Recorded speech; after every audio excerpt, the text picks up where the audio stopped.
अब इसको और आगे सॉल्व किया जाए, तो आगे और सॉल्व करेंगे तो s इक्वल हो जाएगा यहाँ से हाफ मल्टीप्लाई बाय डिस्ट्रीब्यूट करेंगे 2u into T plus half into कितना हो जाएगा ए टी स्क्वायर। तो ये 2 से ये 2 कैंसिल हो गया और फाइनली यहाँ से s का वैल्यू मिला कितना, s इक्वल क्या मिल गया you t plus half a t square T. अब यहाँ पे थोड़ा सा तिगड़म खेलना है। तिगड़म क्या खेलना है, पहले वाले इक्वेशन में जो हम लोगों ने फर्स्ट इक्वेशन देखा हुआ था वहां से v का वैल्यू लाना है, वहां से v का वैल्यू लाना है, v का वैल्यू और डिवाइड बाय नीचे में टाइम डेल टी। तो आएगा क्या डेल v का वैल्यू v माइनस यू और डिवाइड बाय ये है डेल टी का मतलब t माइनस 0 और ये किसका वैल्यू प्रोवाइड किया हुआ है स्लोप एक्सेलरेशन का। तो a इक्वल टू आ जाएगा इतना, a इक्वल टू यहां से हो जाएगा v minus u divide by t, t को जब ट्रांसपोज करेंगे तो ये हो जाएगा at equal to v minus u. तो v इक्वल टू यहां से निकल के आ जाएगा u प्लस at, ये आ जाएगा पहले नंबर का इक्वेशन का प्रूफ। ठीक है, तो पिछले वाले क्लास में हम लोगों ने क्या देखा हुआ था, पिछले क्लास में हम लोगों ने काइनेमेटिक इक्वेशंस को बस जाना हुआ था कि भाई 3 काइनेमेटिक इक्वेशंस होते हैं और तीनों जो रहते हैं वो कौन कौन से फिजिकल फिनोमेना के बीच में रिलेशंस तुम्हारे एस्टैब्लिश करने वाले होते हैं। बेसिकली उन्हीं के रिलेशंस को हम लोग इक्वेशन के फॉर्म में देखने वाले थे और जो इक्वेशंस थे वो तो मैंने नोट डाउन करवा दिया। अब आज जो है ग्राफिकल मेथड से उसके प्रूफ हमको देखना है। क्लियर, उसके एक्चुअली में 2 टाइप से प्रूफ निकल के आते हैं, एक हो जाता है ग्राफिकल मेथड से और एक होता है तुम्हारा इंटीग्रल मेथड से। इंटीग्रल मेथड जो है वो तुम्हारे सिलेबस का पार्ट नहीं है क्योंकि वो थोड़े से हायर लेवल का हो जाता है, इंटीग्रेशन डिफरेंशिएशन वहां पे यूज करना होता है। तुम्हारे सिलेबस के हिसाब से अपने को ग्राफिकल मेथड से तीनों ही काइनेमेटिक इक्वेशंस को प्रूव करना है। क्लियर, तो समझ में आ गया होगा। ठीक है, चलो भाई, तो ठीक, नेक्स्ट हेडिंग लगाओ proof of kinematic equations graphical method.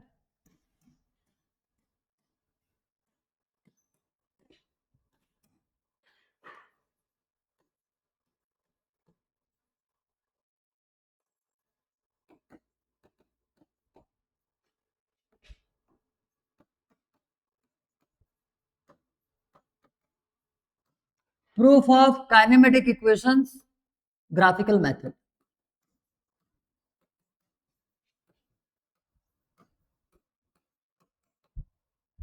ठीक, ग्राफिकल मेथड। तो ग्राफिकल मेथड में इसके प्रूफ क्या होंगे, सबसे पहले तो हम लोगों को एक ग्राफ ड्रॉ करना है।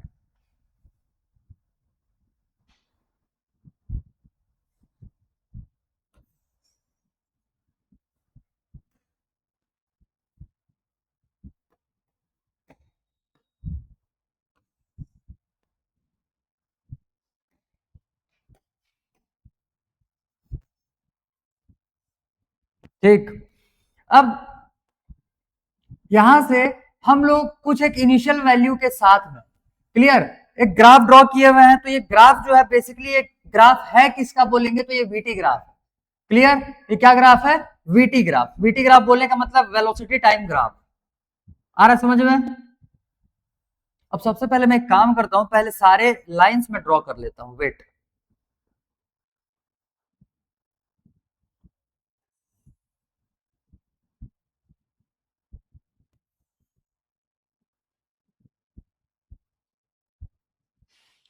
ठीक है, हाँ चलो, और एक लाइन और बचेगा।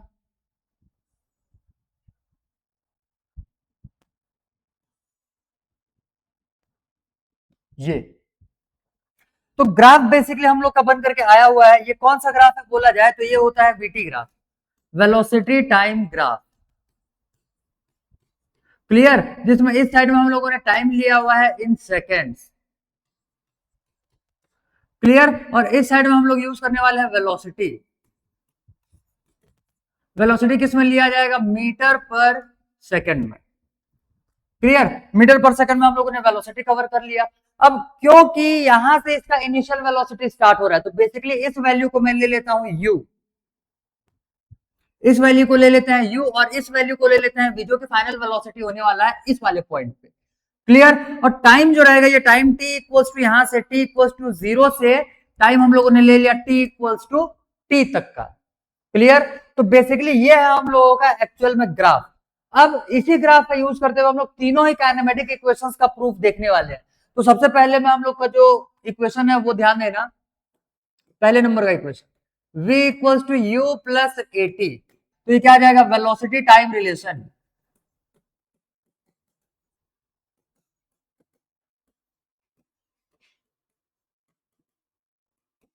क्लियर। हमको पता है कि इन वीटी ग्राफ, प्रूफ अब देखेंगे इसका।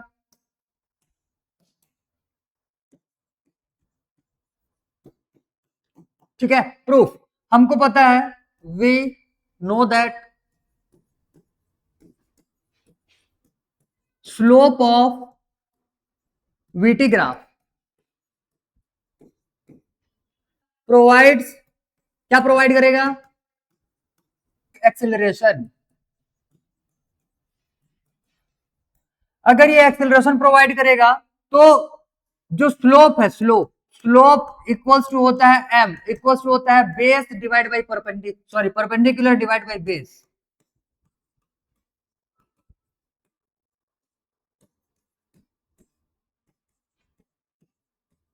परपेंडिकुलर डिवाइड बाई बेस, तो बेसिकली परपेंडिकुलर के साइड में ये है u, ये है v, तो वेलोसिटी में चेंज हो रहा है, और बेस के साइड में टाइम में चेंज हो रहा है। तो बेसिकली इसको हम लोग तो पहले एक बार लेबलिंग ही कर लेते हैं। इसको मान लेते हैं पॉइंट O, इसको मान लेते हैं पॉइंट A, इसको मान लेते हैं पॉइंट B। तो आएगा क्या, आएगा क्या कि स्लोप m इक्वल्स टू ये हो जाएगा AB, perpendicular A B divide by O A, ये हो जाएगा बेस। ए बी जो है यह है चेंज इन वेलोसिटी, तो डेल वी या फिर डेल वेलोसिटी, और डिवाइड बाई नीचे में टाइम डेल टी। तो आएगा क्या, डेल वी का वैल्यू v माइनस यू, और डिवाइड बाई ये है डेल टी का मतलब t माइनस 0, और ये किसका वैल्यू प्रोवाइड किया हुआ है, स्लोप एक्सीलरेशन का। तो a इक्वल टू आ जाएगा इतना, a इक्वल टू यहां से हो जाएगा v minus u divide by t, t को इधर ट्रांसपोज करेंगे तो ये हो जाएगा at equal to v minus u, तो v इक्वल टू यहां से निकल के आ जाएगा u प्लस at। ये आ जाएगा पहले नंबर का इक्वेशन का प्रूफ, और इसको मानना है इक्वेशन नंबर 1। आया समझ में, ठीक। तो अब यहां से हम लोग देखेंगे सेकंड इक्वेशन। बोल सेकंड इक्वेशन बोल।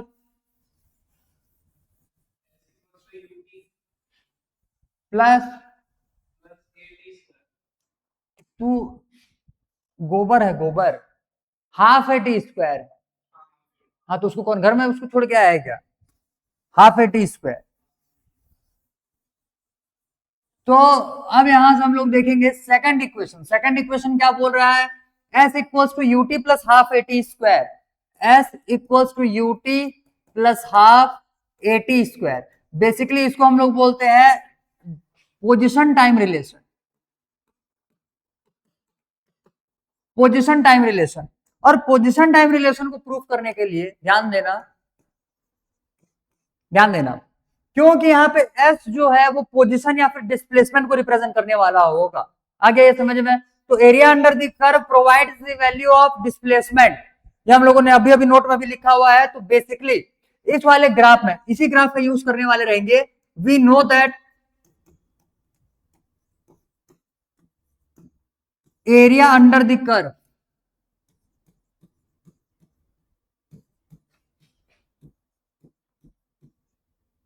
provides value of displacement।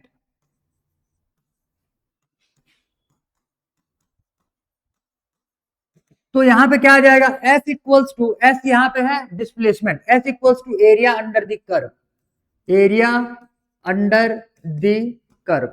अब यहां से एरिया अंडर द कर्व जो लिखा हुआ है, बेसिकली यहां पे हम लोगों को u o, अच्छा उसको ओ लिए हैं क्या, इसको लेना था भाई, ओरिजिन तो नीचे में, चलो कोई नहीं, वो ओ लिए हुए हैं, इसको हम लोग कुछ और, इसको सी मान लेते हैं, इस वाले पॉइंट को, इस वाले पॉइंट को सी मान लेते हैं, और इसको डी मान लेते हैं। तो बेसिकली यहां से अब हम लोगों को क्या निकालना है, एरिया अंडर द कर्व। अब एरिया अंडर द कर्व बोलने का मतलब एरिया ऑफ इक्वल क्या आ जाएगा, area of C D B ओ,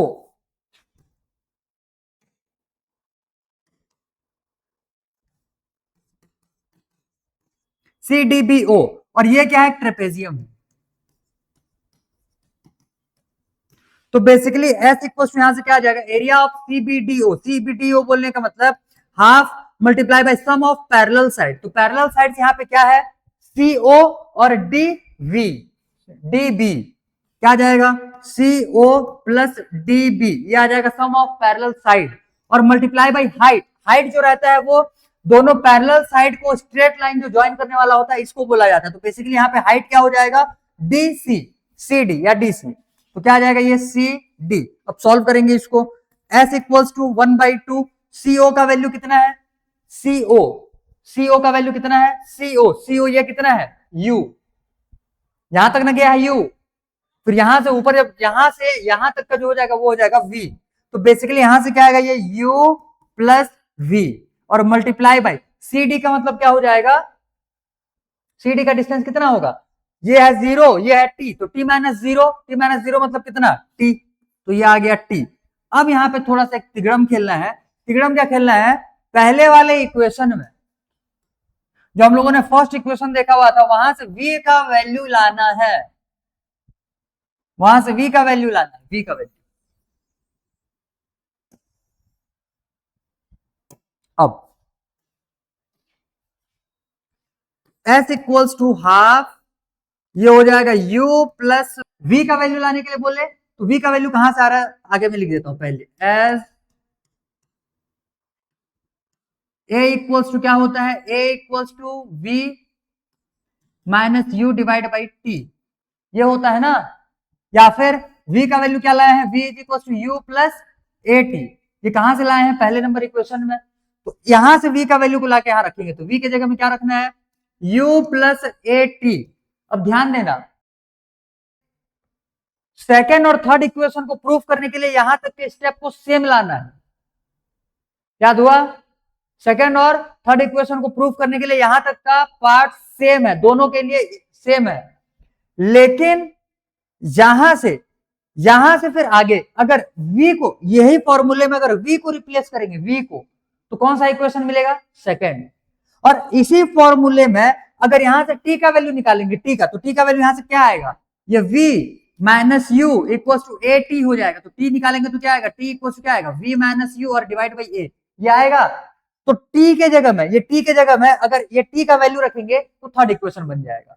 बहुत ही शॉर्टेस्ट तरीका, समझ में आ गया, याद हुआ। तो यहां तक का सेकंड और थर्ड इक्वेशन सेम बनता है। उसके बाद अगर V को रिप्लेस करेंगे तो किसका कौन सा इक्वेशन में कौन सा इक्वेशन मिलेगा, सेकंड, और T को रिप्लेस करेंगे तो थर्ड। समझ में आया, हाँ बस पहले वाले इक्वेशन तो क्लियर हो गया होगा।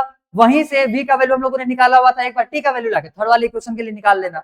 अब यहां से इसको सॉल्व करवाते हैं, ध्यान देना, U प्लस AT और मल्टीप्लाई बाई T। अब T का मल्टीप्लाई अंदर में हो जाएगा और 1/2 का भी अंदर में मल्टीप्लाई हो जाएगा, तो ये आएगा क्या, half U plus U 2U और इंटू T, ये T भी इसमें मल्टीप्लाई हो गया। अच्छा एक काम करें, थोड़ा सा और डिटेल में लिख दूं क्या, ध्यान दे, ये हो जाएगा 2U plus 2U, U plus U 2U plus AT, clear, और मल्टीप्लाई बाई T, पहले T को मल्टीप्लाई एक बार कर लेते हैं, इक्वल्स टू 1/2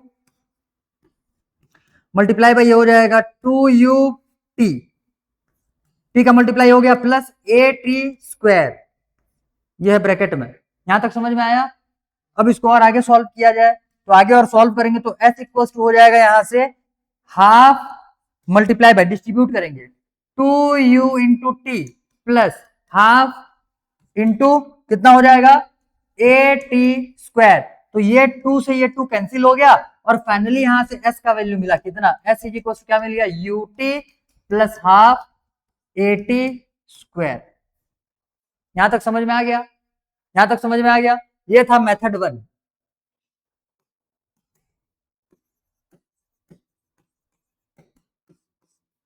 अब इधर देखेंगे मेथड 2।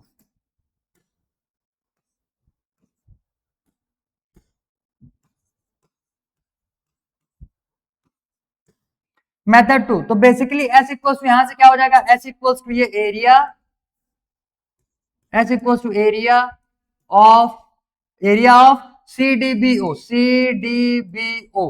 अब एरिया ऑफ CDBO का मतलब क्या हो जाएगा, एरिया ऑफ ट्राइंगल कौन सा, OAB, OAB plus area of quadrilateral कौन सा, या रेक्टेंगल कौन सा आ जाएगा, ओ C D A, O C D A. यहां तक क्लियर हुआ?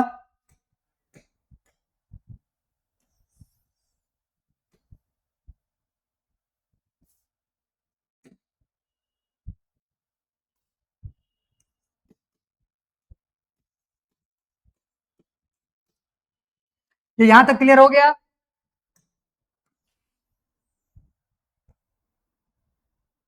अब area of S, S equal to क्या आ जाएगा? Area of O B A, O B A बोलने का मतलब हाफ मल्टीप्लाई बाई बेस क्या है? ओ ए, बेस क्या है? ओ ए, और हाइट क्या हो जाएगा?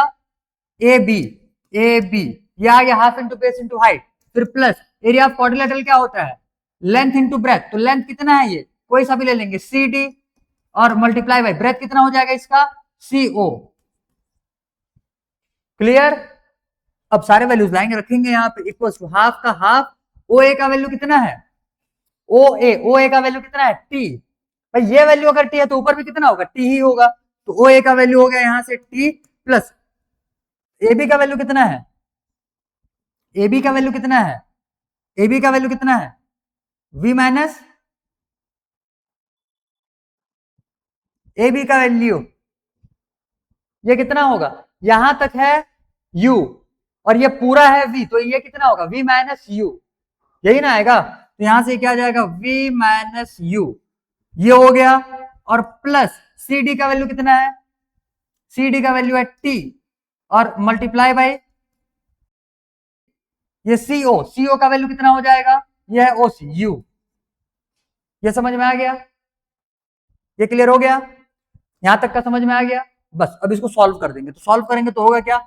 इक्वल टू क्या आ जाएगा? ये half multiply by t multiply by v का वैल्यू क्या हो जाएगा? वी का वैल्यू क्या हो जाएगा?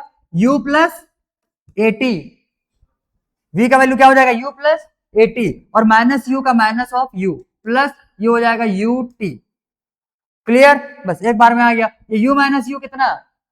0 हो गया, और ये half into T into eighty, तो ये क्या आ जाएगा? हाफ एटी स्क्वायर, प्लस उधर क्या है? ये यूटी। इसका मतलब क्या आ गया finally? s equals to u t plus half, हाँ कौन सा? हाँ, ए का नहीं हुआ, ब्रैकेट थोड़ी लगाया है। अगर इसको ऐसे दो ब्रैकेट, इसमें ब्रैकेट लगा के स्क्वायर लगाते तो वो ए का भी स्क्वायर होता, टी का भी स्क्वायर होता। बेसिकली यहाँ पे तेरे को कितना तो ए दिख रहा है, और ये दूसरा कोई है क्या उससे मल्टीप्लाई होने वाला, तो वो कहां से स्क्वायर बनाएगा? लेकिन यहाँ पे टी है और बाहर में भी टी है, तो टी इंटू टी क्या बनाएगा? टी स्क्वायर बनाएगा। आया समझ में? कैलकुलेशन खुद से भी कर सकता है, ऐसा नहीं है कि यहाँ पे मैंने जो किया हुआ है यही बनाना है, जो बुक में दिया हुआ वैसे ही बनाना है। खुद से भी कर सकता है, लेबलिंग खुद से करना है। इसीलिए बोल रहा हूँ, घर में जाने के बाद एक ग्राफ खुद से प्लॉट करेगा, लेबलिंग खुद से करेगा, तीनों ही क्या था? ये इक्वेशंस, इनका प्रूफ बिना देखे बनाना है, बिना देखे। समझ में आया? और जितने न्यूमेरिकल्स उस बुक में दिया हुआ है उसमें तो सॉल्यूशन भी दिया हुआ है, वो सॉल्यूशन को तेरे को ढकना है, क्वेश्चन उठाना है, सॉल्व करना है सीधा। क्लियर? छाप, सेकंड इक्वेशन है, छाप। कौन सा आंसर है? हो गया?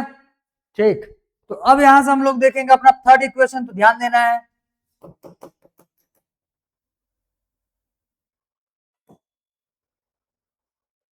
थर्ड इक्वेशन जो है बेसिकली है क्या? थर्ड इक्वेशन ये आ जाएगा v square minus u square equals to 2as, और इसको हम लोग बोलते हैं position velocity, position velocity relation. ठीक है, तो we know that area under the curve, ये सारा काम हम यहीं तक लिखना है, मैंने बोला था यहीं पे चेंज करना होगा, तो बेसिकली हमको ये वाले पॉइंट में चेंज करना है, तो इसको अच्छे से दिमाग में बिठा करके रखे रहना, अदरवाइज कंफ्यूजन बहुत होता है। ठीक, तो बेसिकली हम लोगों को इस वाले स्टेप तक दोनों ही प्रूफ में सिमिलर रखना है। आ गया ये समझ में? अब यहां पे ध्यान देना, एस इक्वल टू क्या हो जाएगा? हाफ u प्लस वी, और t को रिप्लेस करेंगे, ये हो जाएगा v माइनस यू, और डिवाइड बाई ये हो जाएगा t। अब ध्यान से समझना, एज v इक्वल टू क्या होता है? u प्लस ए टी होता है, तो यहां से t का वैल्यू निकालेंगे तो आएगा v माइनस यू, और डिवाइड बाई क्या? ए। तो यहां से वैल्यू को लाके यहाँ पे हम लोगों ने टी की जगह पर रख दिया। आ गया समझ में? बस अब इसको सॉल्व करेंगे। एस इक्वल्स टू ये टी को इस साइड में 2 से मल्टीप्लाई कर दे तो ये कितना बन जाएगा 2t, और ये क्या है इसको मैं पलटा के लिखता हूं v प्लस यू, और उधर क्या है v माइनस यू। तो a plus b a minus b के फॉर्मूले में आ गया अब ये।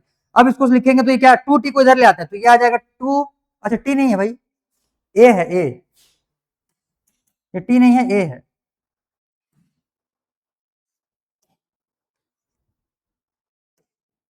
ए है तो ये 2a और ये हो जाएगा 2as इक्वल्स टू यहां से क्या आ जाएगा ये v square minus u square. हो गया proof. That is v square minus u square equals to 2as। आ गया समझ में? तो यहां तक का स्टेप निकालने के बाद मतलब s वाला फॉर्मूला जमाने के बाद v को रिप्लेस किया जाएगा तो सेकंड इक्वेशन आएगा, t को रिप्लेस किया जाएगा तो थर्ड इक्वेशन आएगा। याद हुआ?